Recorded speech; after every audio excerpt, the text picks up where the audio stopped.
Hello children, I am going to take 11th biology for you. That is unit 1 is diversity in the living world. In this we'll see chapter 1, the living world. Biology is what is biology actually? Definition for biology.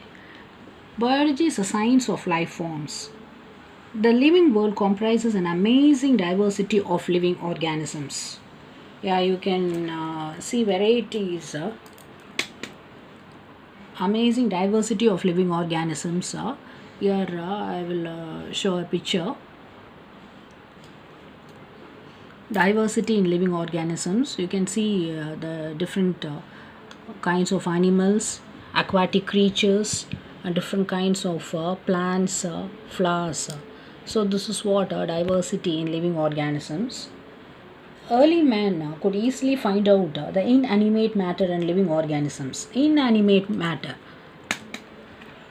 What do you mean by inanimate matter?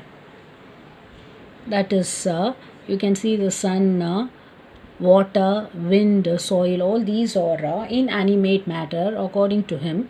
But that is correct. And all these have interactions with the life forms, the living organisms.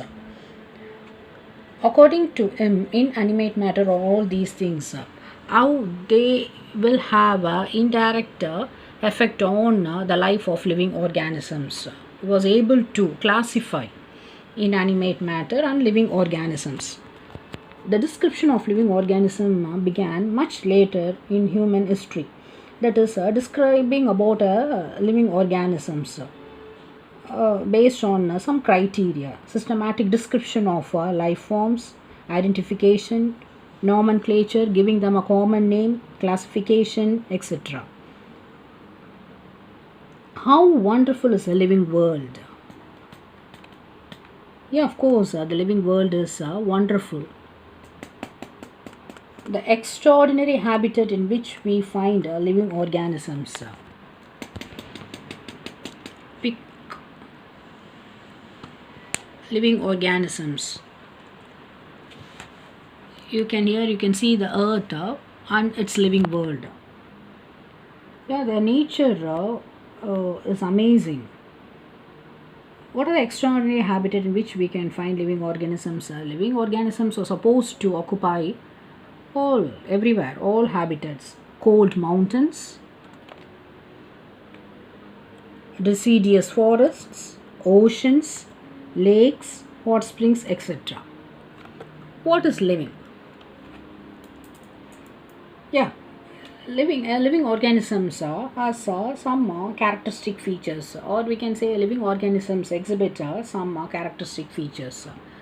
Maybe some of the characteristic features such as growth, reproduction, metabolism, ability to self replicate, etc. Let us see or let us try to understand each one of the characteristic feature exhibited by living organisms. First of all, we'll see growth. Growth as a main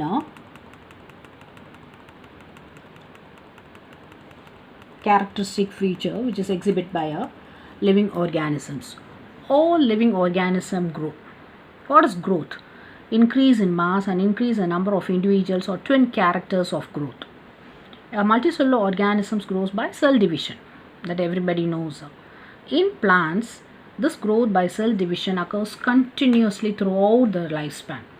But in the case of animals, this growth is restricted. It is seen only up to a certain age. But cell division occurs in certain tissues to replace the lost cells that will be continuously taking place. Unicellular organisms also goes by cell division. In vitro cultures.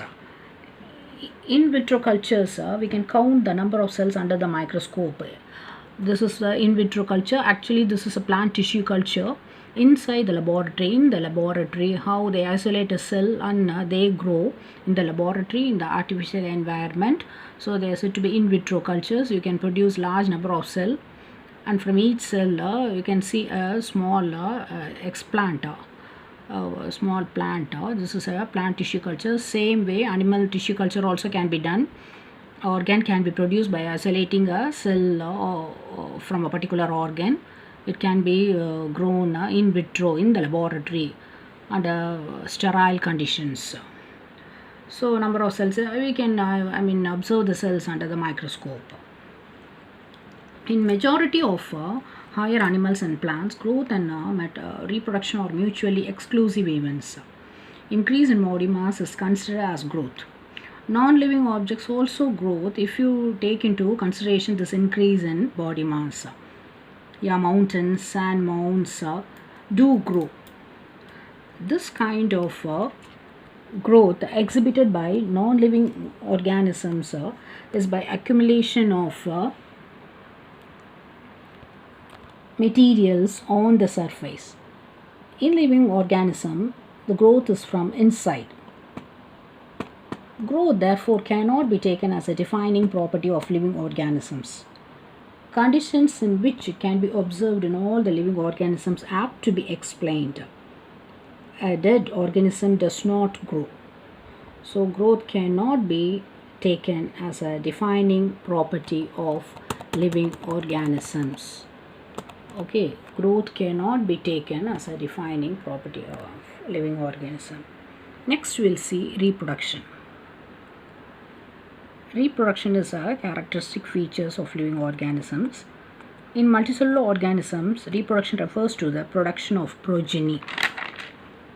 That is progeny, what do you mean by progeny? Young ones. Possessing features more or less similar to those of the parents. We refer this as a sexual reproduction. Organism actually reproduce by asexual means also. In the case of lower organisms such as fungi, they produce millions of asexual spores. Through the spores, they reproduce. I will show a picture of fungal spores.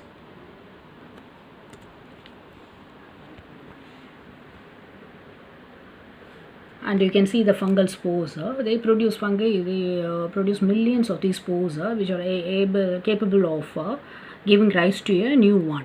So this is a kind of asexual reproduction. They are asexual reproductive bodies.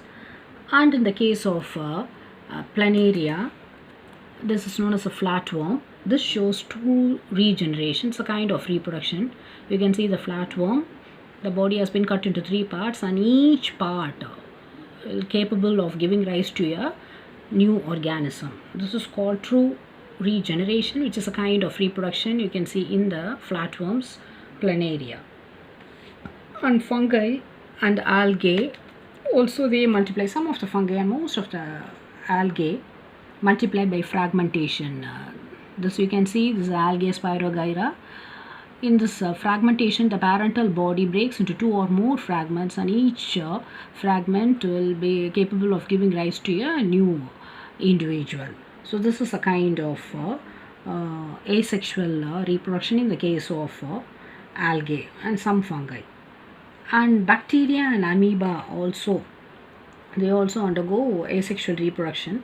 In the case of bacteria and amoeba, reproduction and growth are more or less the same. That is, growth is increase in the number of cells. For example, in the case of amoeba, binary fission. For example, you can take binary fission in the case of amoeba. Parental body divides into two to give rise to two daughter amoebae. So the increase in the single cell splits into two cells. This kind of growth. At the same time, it's a kind of reproduction, asexual reproduction, which you can see in the case of amoeba, binary fission. Parental body give rise to two daughter amoebae. So growth and reproduction are more or less similar. And many of the organisms do not reproduce at all. Mule, okay, mule, sterile worker bees. This is a mule. You can see the mule. Actually, it's a cross made between a male donkey and a female horse. So they are sterile. They are born sterile. And you can see the next. This is sterile worker bees. They are the sterile worker bees. They are all females. They are also incapable of reproduction, and infertile human couples they cannot. Hence, reproduction also cannot be as a defining characteristic of living organisms. but no non-living object is capable of reproduction. Next one we'll see about metabolism. Metabolism is also next characteristic features, or another characteristic feature exhibited by living organisms. Metabolism metabolism uh, is a chemical reactions that is taking place in our body. What are the chemical reactions taking place in our body? All these see, these are the chemical reactions taking place in our body. Chemical energy is given. Carbohydrates, the food we eat, okay, that is converted into energy, and to give you, I mean, it's a kind of energy that will make you to work hard. And the energy, the more of energy it gives, the store, it's for your energy, excess energy is stored in the form of ATP. Okay, ATP, adenosine triphosphate, they are the energy rich power packets. So whenever your body needs energy, it gives. So all this kind of whatever chemical reactions taking place in your body is known as metabolism. Here's a picture. That is what about metabolism. All living organisms are made up of chemicals. These chemicals, small or and big, belongs to various classes, sizes, and functions.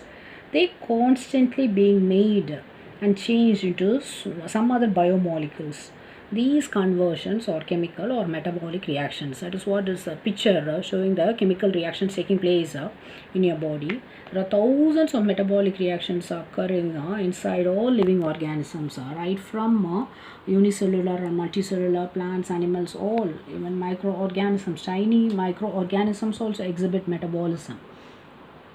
The sum total of all the chemical reactions that are occurring in our body is metabolism. No non-living objects exhibit metabolism. So metabolic reactions can be demonstrated outside the body of an organisms. In these reactions which are taking place outside the body, they are neither living nor non-living. Metabolism is a defining feature of all living organisms, but isolated metabolic reactions in vitro, that is taking place outside the body, not the natural one in the laboratory, they are not living things but living reactions. In cellular organization of the body is the defining feature of life forms. Next one, the characteristic feature exhibited by living organisms is the ability to sense their surroundings or environment in response to the environmental stimuli. Stimuli is nothing but it evokes some kind of reaction in an organ or a tissue. That is what the stimuli evokes, some kind of reaction. It can be a physical or a chemical or a biological stimuli. We sense our environment through our sense organs. Plants respond to external factors like temperature, water, light, etc. Whereas light and temperature plays a significant role in the plant and animal also. All living organisms from the prokaryotic, prokaryotic, the nucleus is not well defined, though they have nucleus, to eukaryotic, in which the nucleus is well defined, can sense and respond to environmental cues. Some kind of signal which they receive from the surrounding, which will enhance or inhibits their movements or whatever. Photoperiod affects reproduction in seasonal breeders, both plants and animals. All living organisms are aware of their surroundings. So conscious becomes a defining property of living organism. Therefore consciousness therefore becomes a defining property of living organisms. And some of the pictures we'll see that is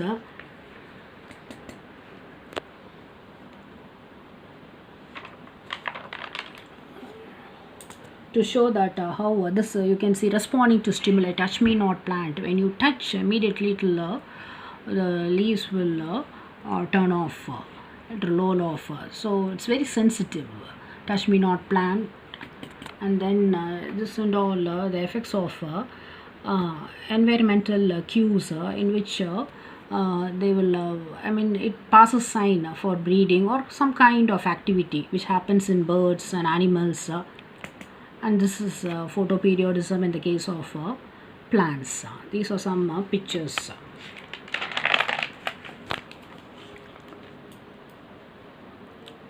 Then we'll see the last thing. All living phenomena are due to the underlying interactions that takes place inside the body of living organisms.